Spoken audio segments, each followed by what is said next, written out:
Previously on Rome, rise and fall of an empire. Ethnic tensions continue to divide the already ravaged empire as the barbarian-born General Ricimer claws his way to the throne. Hungry for power, he kills anyone who stands in his way, including his closest friends.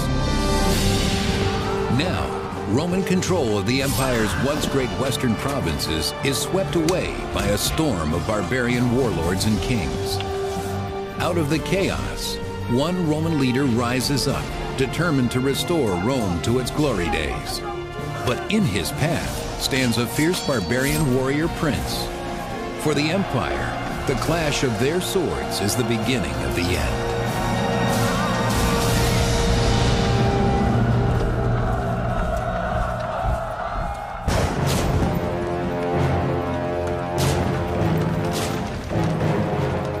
By the 5th century AD, after hundreds of years of constant warfare, the Western Roman Empire is a mere shadow of its former self.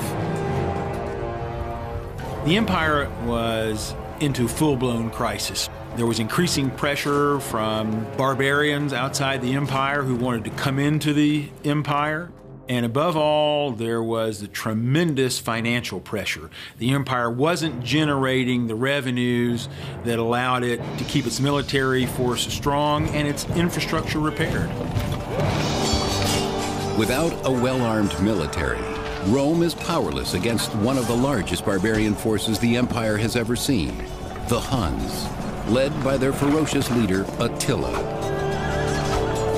5th century chronicler Callinicus recounts their savagery. The barbarian Huns became so great that more than 100 cities were captured, and there were so many murders and bloodlettings that the dead could not be counted.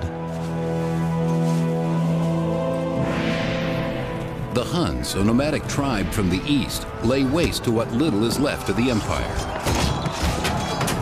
The fact is that there is no state in the West. The West has dissolved. The West has fallen apart. There are so many different entities, so many different armies, so many different powers that are vying for control, that there's no control. Though the eastern capital of Constantinople is able to survive the Hunnic invasions, the weaker Western Empire feels the brunt of their expansion and is forced to cede the Roman region of Pannonia to Attila the Hun.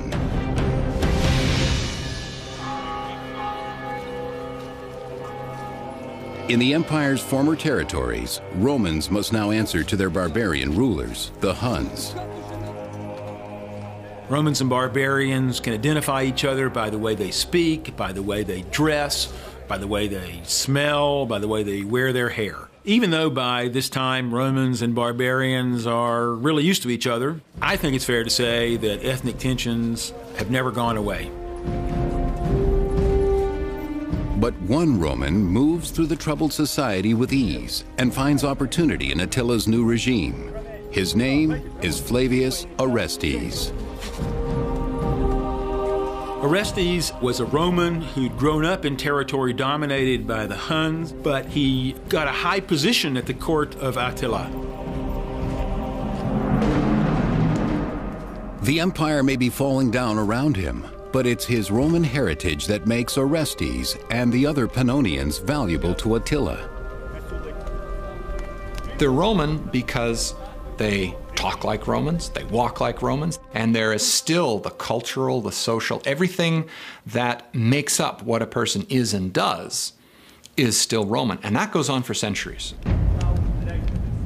Able to read and write, the cultured Orestes stands out among Attila's many barbarian allies. Orestes is soon made secretary in the ruler's court. Orestes got to see how Attila had a real political vision, trying to merge the Huns with the Romans through marriage and political alliance to come up with a new empire there in the north.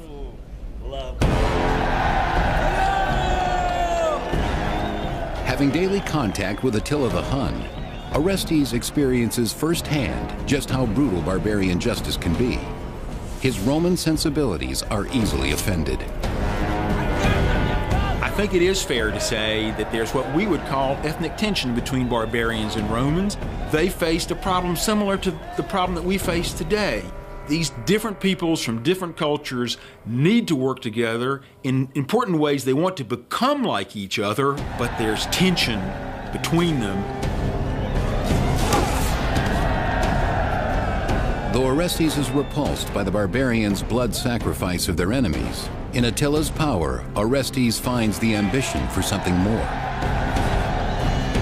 Orestes, when he served in the court of Attila, was able to see how this leader was organizing a nation out of nothing. And I think Orestes, above all, would have learned that there was a real possibility of seeing a new kind of Roman world. One led by a king that melded barbarian and Roman strengths to restore the glory of Rome the way it had been at the time of the founders, the kings. Orestes may be ruled by barbarians, but he will always be Roman, and always think of himself and his people as superior. He longs to return the once great empire to its Roman roots.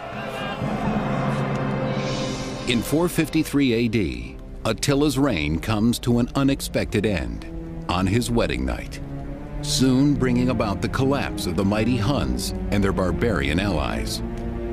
His bride finds him dead of a broken blood vessel, and terrified of being accused of killing him, spends the entire night next to the corpse. 6th century historian Jordanes.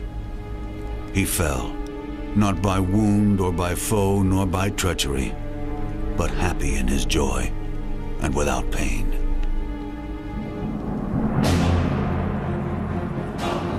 But the Huns' demise cannot save Rome.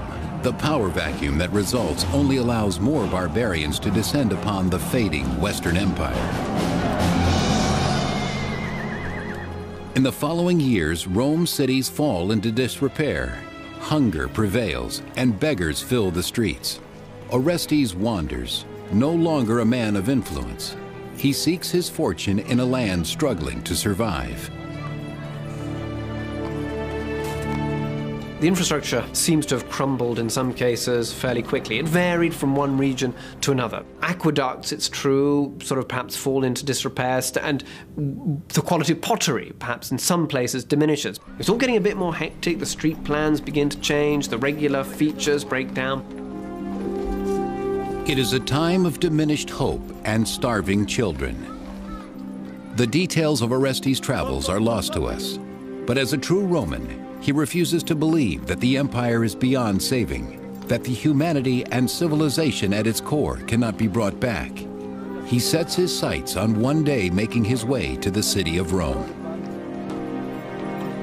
The fact is that Rome fell physically far earlier than it fell psychologically. The idea that Rome could fall was difficult for many to accept, and many didn't accept it. They believed as long as there was an emperor on the throne, there was a Rome.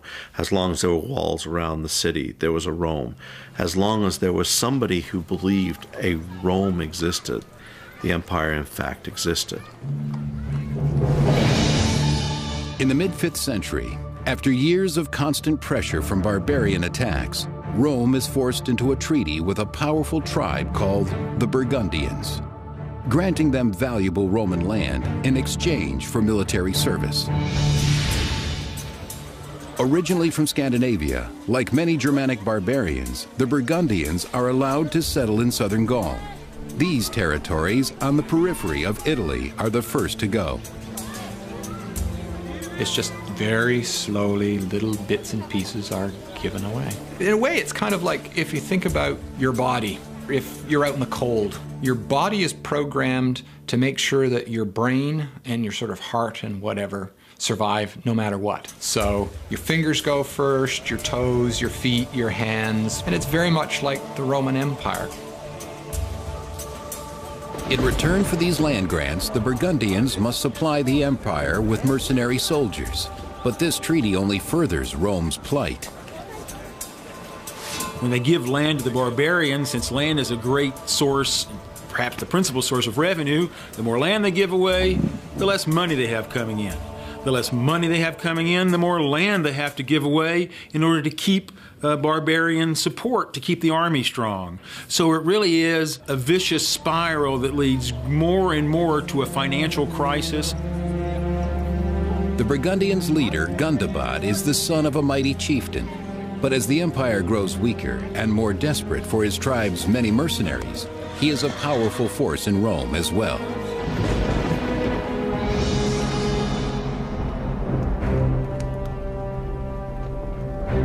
In the empire's capital, Gundobad is made the master of soldiers, but he controls more than the army. He also chooses Rome's emperor, Glycerius. It's a choice made by Gundobad because Gundobad thought that he was a loyal figure. But it's clear that Glycerius must rule at the pleasure of Gundobad, and he must rely upon the support of Gundobad to do this effectively. The emperor's great throne room is filled with more barbarians than Romans. The Western Roman army at this point is overwhelmingly barbarian, if not entirely. It seems likely that there were still native Roman forces in there. But when we do hear of this army, it's an army that contains Turks and Germans and a range of other non-Romans. In charge of Glycerius's barbarian mercenaries is a barbarian warrior named Odovaker. Odovaker found a position in the imperial guard, close to the center of power, surely because he had a demonstrated military competence and real leadership ability. This is the Rome that Orestes encounters when he finally arrives after decades of travel. Upon first meeting Odovaker, he cannot know how deeply the empire has changed since its glory days. The power of the Western Empire is certainly gone in the 470s, but I think it's probably not clear to everybody that this is a doomed enterprise. It does seem potentially to be just a momentary weakness, and had the course of things gone differently, perhaps it could have recovered. Orestes' diplomatic experience earns him a high position in the imperial army, but he is surprised to find Odovaker, a lowly barbarian, holding equal standing. They obviously were both highly ambitious. They had survived really tough circumstances. Orestes had succeeded at the court of the bloodthirsty Attila the Hun. Odovaker had been a military commander and had brought himself literally later from rags to riches at Rome. I think their ambitions as well as their special competences would have put them on the track to compete with each other. Both had their own visions of empire, one Roman and one barbarian. In the past, Rome had integrated its barbarian mercenaries in the army to ensure that they never gained too much power. But what happens in the 5th century is that they stay as Germanic groups. They get to keep their own clothing, their own food, their own culture, their own administrative structure, their political structure, their military structure, and it's bizarre, but they aren't Romanized. And now, Gundobad's warriors hold the same rank as their Roman peers and Emperor Glycerius's Roman army. The army at Glycerius's disposal, or rather, basically that Gundobad has at his disposal, will be a mixed formation, no doubt comprising some Burgundians, but many other various groups as well, that together form, as it were, the army in Italy. In the case of the Roman army, there seems to have definitely been tensions at times between barbarians who were serving and Romans who were serving, Romans who felt that because it was the Roman army that their leadership capabilities should be recognized, whereas barbarians should be disqualified because they were barbarians. The once unified power of the Roman military is lost as violence explodes within its ranks, dividing the army against itself. General Orestes, once so skilled at diplomacy, soon finds that even he is powerless against it.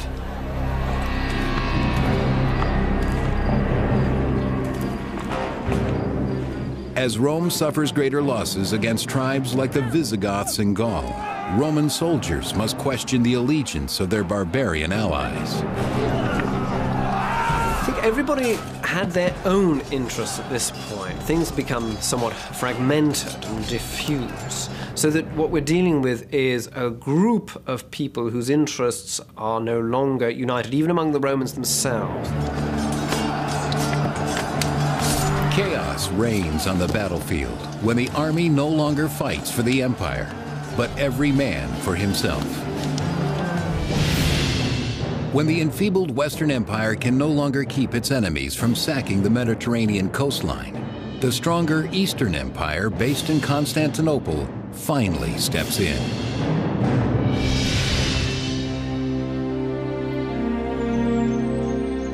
In the imperial palace, the aging Eastern Emperor Leo enjoys the security of his heavily fortified capital. The reality of the Roman Empire in the mid-5th century was that there was a distinct East and West. The reality was also that the East was prosperous, the West was not.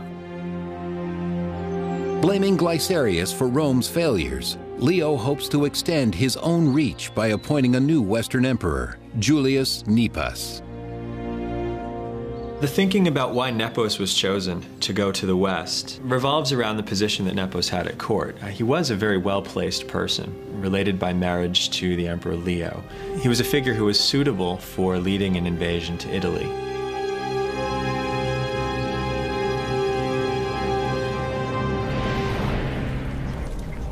In 474 AD, Nepos assembles an army and leads his troops away from Constantinople, bound for Italy.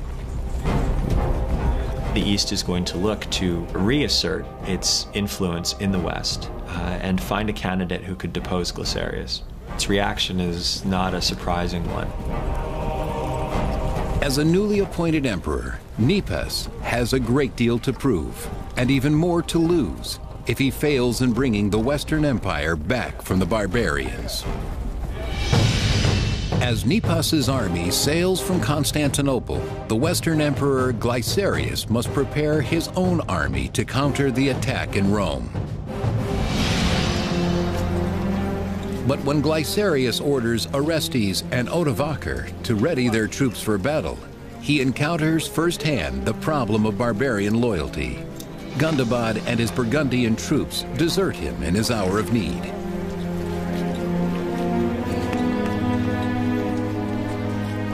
What happens is that Gundobad abandons his position to go back and become king of the Burgundians, which is clearly a lot more fun than being the generalissimo of Glycerius. The army, because it's not a Roman army in terms of its native background, has a different agenda and a different set of desires than perhaps a citizen militia would. Without his Burgundian support, even the armies of Odovaker and Orestes cannot save Glycerius from the invading forces of Nepos.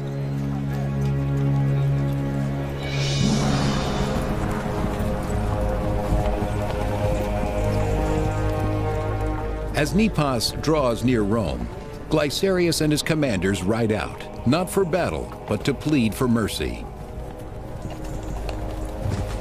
And so Glycerius found himself in a situation where he really couldn't expect military support either from hired barbarians or from his local troops. So when the Eastern Empire sent Nepos to take over, Glycerius made the only rational decision. He surrendered without a fight. Nepos, having come to Italy to violently unseat Glycerius, now spares the emperor's life. Nepos wanted the appearance of legitimacy, that he would become emperor with the backing of the Eastern Emperor and the approval and agreement of the Western Emperor, who would step down because he recognized that Nepos was the better man for the job. He orders Glycerius be made a bishop and sends him into exile far from Rome. In June 474 AD, when Nepos is crowned Western Emperor, he is lauded by Orestes and Odovaker. Being equally ambitious, both men transfer their loyalty to their new leader immediately. Orestes, being Roman, also has an idea that there is still a Rome, and he can still protect Rome. In the case of Odovacar, there seems to be a recognition that there is no more Rome. And so how it plays out is you've got two very capable men at the very moment in time when a decision is made whether Rome will cease to exist. Nepos promotes the Roman Orestes and the barbarian Odovacar to the highest posts in his court, giving them unmatched power in Rome. Elevating Orestes and Odovacar at the same time, giving them kind of equal power, at least equal recognition. He's kind of prepared his own demise. In both of these characters, he's elevated individuals who are of strong will and of great capabilities. But the court politics in Rome are quickly overshadowed by relentless Visigoth invasions against the last remaining Western Roman territory of Gaul.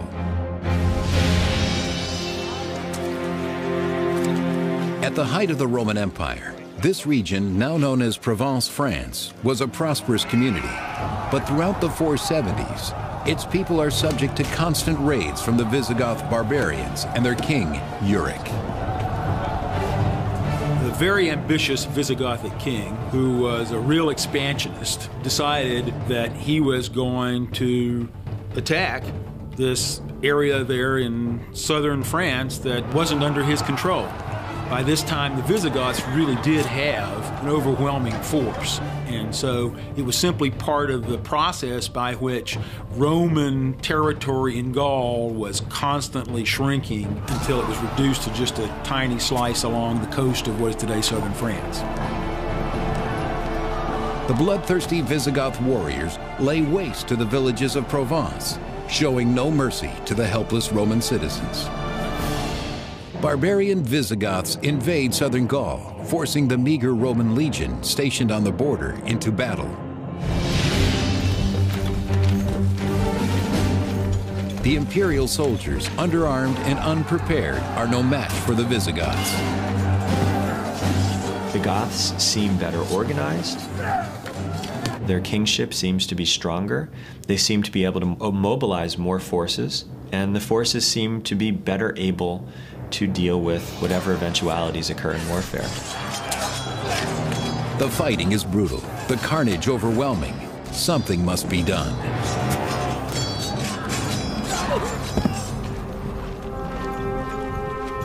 Though the Roman commander Orestes is inexperienced in battle, Emperor Nepos sends him from Rome to Gaul with orders to drive the barbarians out. He's to be the new commander-in-chief in Gaul. Now, the thing is, you can ask yourself, is this such a great honor or such a great position to be given that there's very little that's left to be controlled in Gaul? It seems like an honor, but perhaps it was actually a way of sidelining him. We don't know.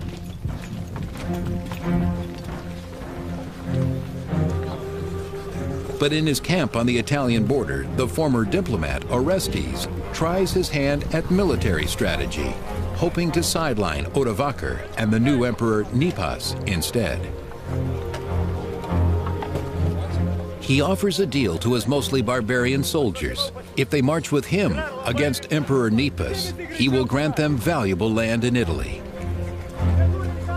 We know that Orestes turned against Nepos, that instead of following the emperor's instructions, he decided to try to seize power for himself. Why did Orestes turn against Nepos? I think Orestes had a vision of restoring Rome. Abandoning Gaul to the Visigoths, Orestes leads his army from their camp in northern Italy back towards Rome. But when Emperor Nepos learns of the invasion, he flees to Ravenna.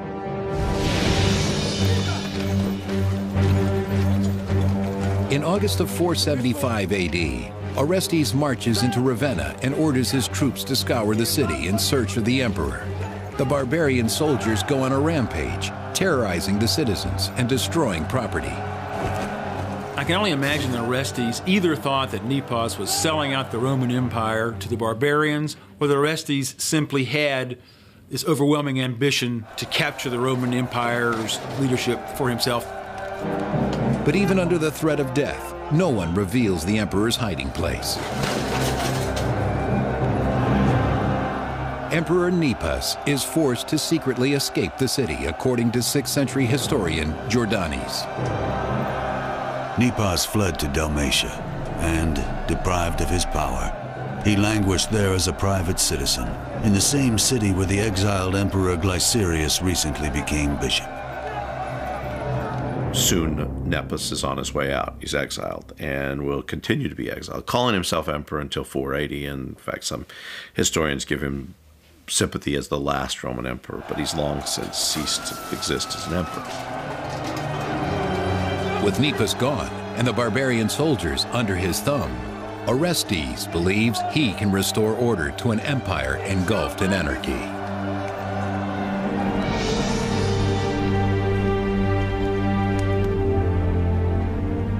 In a surprising turn, Orestes does not take the throne himself, but instead names his young son Romulus Augustulus emperor.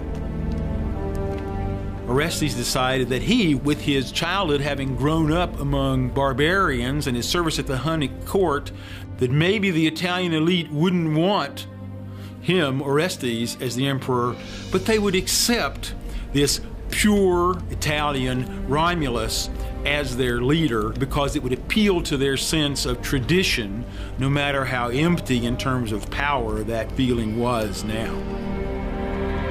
The boy will remain in the well-protected city of Ravenna. He was protected by Paulus, his uncle. Romulus is still an adolescent and had not yet come to full maturity, hence his name Augustulus, or Little Augustus. Young Romulus is merely a puppet for his father. It is Orestes who will rule the empire, finally edging out his rival, Odovaker, to become the most powerful man in Rome.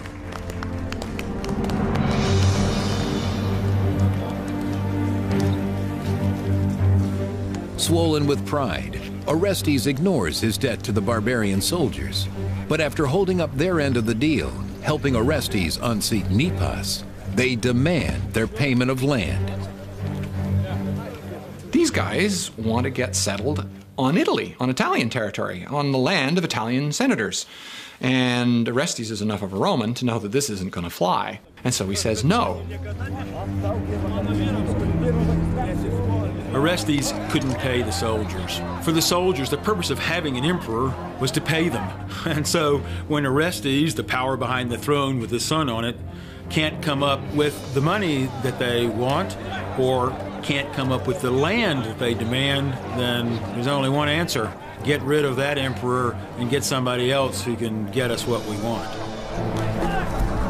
With the help of his guards, Orestes is able to flee the chaos, but he underestimates the power of the barbarian army, now bent on revenge. When the barbarian soldiers are denied what Orestes has promised them, settlement land in Italy, they turn to his greatest rival for help, Odovaker. So the soldiers made a perfectly rational decision to go to somebody else, in this case Odovaker, who they thought had a better chance of satisfying their demand. Odovaker was a barbarian, and they could expect that he wouldn't have nearly as many qualms about giving them land or money or whatever they needed, regardless of where it came from, in order to make them happy. The soldiers make Odovaker an offer he can't refuse. So they turn to him and they say, well, if you can get us this land, we'll make you king. How does that sound? Oh, that sounds all right. So off they go, and he seems to be the leader of the sort of ragtag bag of Germanic peoples in this supposedly Roman army. Together they set out to bring down all Roman power in the empire.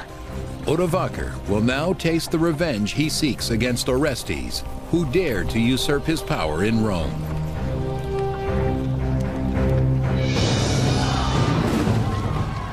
They immediately begin to raid the cities of Italy. The narration that we have of this talks about days and days of plundering, the wealthy being stripped of all of their money. After risking their lives for the sake of an empire they can't even call their own, the barbarian soldiers feel the time has come for Rome to pay in blood what they cannot pay in money and land. Pretend you're a soldier for them. Pretend that you have to live on the meager wages that you've got, and now you miss a payday. One payday, you may be able to make it. 2, 3, 4 paydays in a row, you're starving. Are you going to have much allegiance to the army that has left you starved? Now answering to no one, Odovaker relishes the opportunity to finally assert his dominance over Italy and Orestes. What we're talking about in 476 is not a war per se. There's no great battles, there's no sieges. You've got starving soldiers seeking to survive. And in order to survive, they will do whatever it takes to do so. Because they are trained to fight, they will put down anyone who encounters them. And riots and rampages and sackings and rapings take place. With Odovaker closing in, Orestes leaves his son, the young emperor Romulus, in Ravenna under the care of the boy's uncle Paulus, while Orestes escapes to Ticinium in northern Italy. Orestes is forced to seek refuge from Odoacer and his troops in Ticinium, which is modern Pavia. We're told by a text that the bishop of Pavia gives Orestes sanctuary in the city. But even the house of God cannot protect him from the barbarian forces. Orestes is forced to flee as Odovaker and his men ravage the church, desperate to root him out. The bishop had his collection of alms stolen. All of the money he'd collected to help the poor was stolen by Odoacer's forces. They also burned buildings, including the church. As the church goes up in flames, so do Orestes' visions of the empire's rebirth. Odovaker does not care about the perpetuation of Rome. In fact, it's a realization to him very early on that Rome no longer exists. But what role does he play? What power can he hold?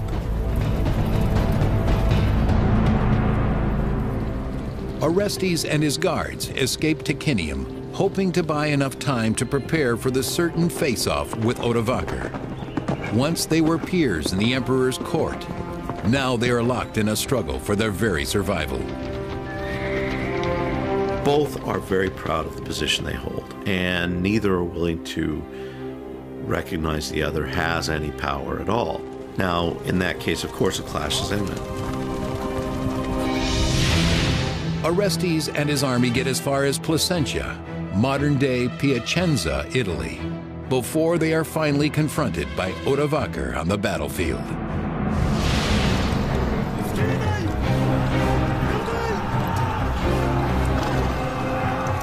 The inexperienced Orestes has little chance against the savagery of Odovaker's barbarian troops.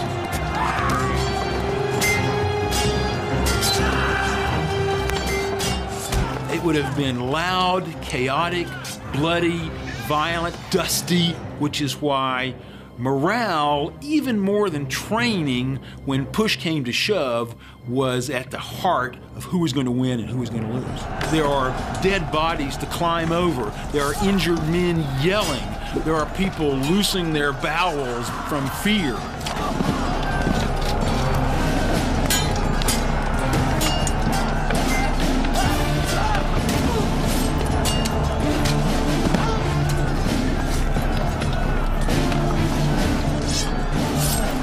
There was something still symbolic about the empire, as if the last few gasps of imperial power could be hung on to by someone who felt that the empire could be restored by them.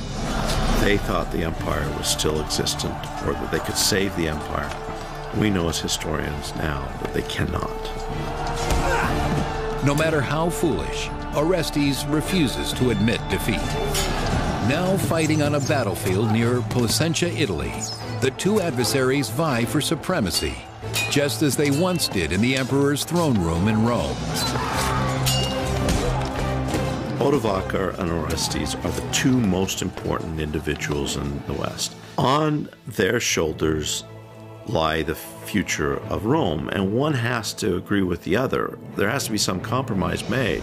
If not, there will be violence, and that's in fact what happens. It's a brutal fight to the death, and in the battle's end, just as in the empires, the Roman finally succumbs to the mightier barbarian.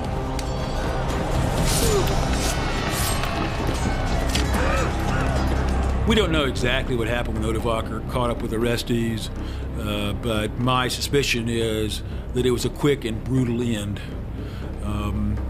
There was not going to be any elaborate ceremony. There was not going to be any elaborate funeral. Orestes was to disappear. I'm sure his execution was swift, silent, and total. Victorious, Odovacar and his troops marched to Ravenna to address the only unfinished business left, the young son of Orestes, the last Western Roman emperor. The 12-year-old emperor, Romulus Augustulus, and his uncle Paulus are unaware of Orestes' death and unprepared for the murderous assault of Odovacar's men. When Odovacar comes to Ravenna, Romulus is not able to put up much of a fight, but Paulus, who is charged with protecting Romulus, manages to do this and tries to protect his nephew. Odovacar's forces then kill Paulus and move against the boy emperor, Romulus Augustulus. Terrified, the boy flees the sounds of his uncle's murder. The last Roman emperor, trapped like a bewildered animal, cannot hide from the barbarian's blade. There is no escape. Romulus is a mere figurehead, and so there's no reason, in essence, for Odovacar to do anything to him. But the ruthless warrior makes a surprising choice. He spares the boy's life, sending him into exile. By saving his life, Odovacar can show his clemency and can show to the Romans that he can behave in the way that a just sovereign ought to behave. In the summer of 476 AD, Odovacar becomes Italy's first barbarian ruler. Odovacar is now king. Now, he's not king of Italy, he's not king of the Roman Empire, he's just king of these guys. This little motley band, whatever it was, making up the Roman army at this point. Odovacar is king, not emperor, because the Roman Empire is officially dead, just over 500 years after its birth in 27 BC. It really is the end of a Roman emperor in the West. Now there's going to be a king in the West. There's still a Roman emperor in the East, but the East has no effective control over the West. In a real political sense, things have changed fundamentally. News of Rome's fall travels quickly to the new Eastern Emperor Zeno in Constantinople. The messengers arrive bearing the news the Eastern Empire has dreaded for years. They carry the last vestige of the boy emperor's imperial office. The last thing that Odovacar has Romulus Augustulus do before he formally steps down from the Roman throne is send an envoy on behalf of the Senate and the emperor, conveying the ornaments of imperial authority to Constantinople with the word that no emperor is needed in the West. With a barbarian king lording over Italy, the remaining symbols of Roman power are no longer needed. We know that Odovacar very publicly proclaimed he was not going to wear the purple robes and the golden crown that signified a Roman emperor at the time. He was going to leave those aside. Odovacar was something new. He was a king in the West, not an emperor. The robes and the crowns and the jewels of emperorship now belonged to the Eastern emperor. But in his hands, they no longer signify power and prestige, only failure and loss. Back in Italy, the families of the barbarian soldiers are now finally granted the land they fought for. The West now lies completely in their hands. It's clear Odoacer did uphold what he had agreed to his soldiers. He kept his promise, he gave them what was due to them, and was a man of his word to those supporting him. For the empire, invasions of women, children, and homesteads proved more powerful than those of warriors and siege machines. Rome became strong in the beginning because it took in outsiders. That is to say, it encouraged immigration. But in the end, when the barbarians came in numbers and wanted to be part of the Roman Empire, for complicated reasons, the Romans were unable to take them in the way that they had done before. This failure to make immigration a positive source of strength really was one of the principal reasons for the undoing of the Roman Empire.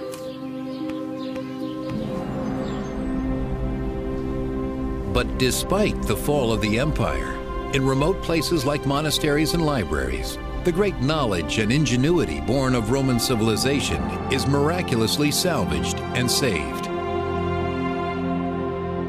The idea of Rome endured because in those pockets where there was still an emphasis on learning and education and books, it was Romanness and the classics of Roman literature and culture that were seen as the foundation of a civilized life.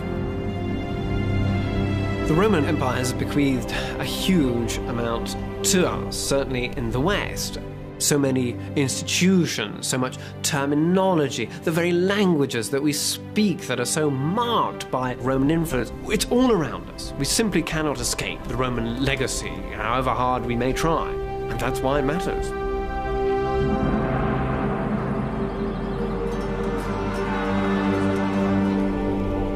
From democracy to empire to its fall, Rome has inspired the Western world as we know it. Its civilization survived centuries of war, persecution, corruption, and plague, only to die quietly, slowly, at the hands of one barbarian soldier. There is a romanticism to caring about the fall of Rome, caring about the Roman Empire as a whole. I mean, it certainly was a very important part of the formation of the modern world. But let's face it, it has been around for 1,500 years. Why should we care any longer? And I think the answer is very simple on that. We should care because in Rome lay all of the wonderful aspects of humanity and all of the terrible aspects of humanity. And if we study those, we understand them. Perhaps we can repeat the good ones and not repeat the bad.